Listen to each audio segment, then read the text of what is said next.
ஜீவாத்மா உச்சியிலிருந்து உள்ளங்கால் வரைக்கும் அதனுடைய ஆற்றல் செயல்பட்டாலும் இந்த ஜீவன் இருக்கிறதுக்கு ஒரு இடம் இருக்குமா இருக்காதா? இருந்தாதானே செயல்பட முடியும்.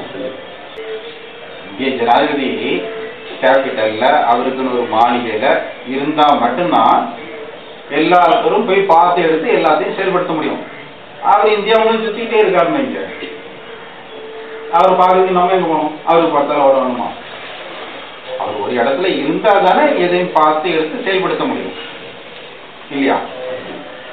கேபிட்டல்ல அவர் மாளிகையில உட்கார்ந்து எல்லாத்தையும் நடத்த முடியுங்களோ?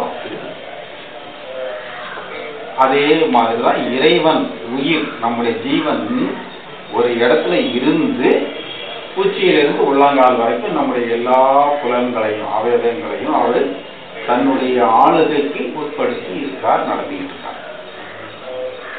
அப்படித்தானே இருக்க முடியும்.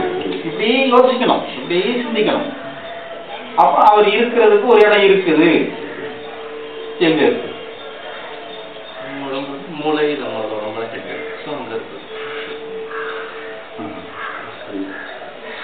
நம்ம உடம்புலதான் இருக்கிறாரு. எங்க இருக்காரு? மூளையில. மூளையில என்ன இருக்கு? பதிவுகள் ஆக்ஷன்ஸ் உடம்புக்கு பதிலாக நரம்புகளை அப்படி தப்பா சொல்லி வச்சிருக்காங்க விஞ்ஞானத்தை. இப்போ உங்களுக்கு மூளை இருக்கா?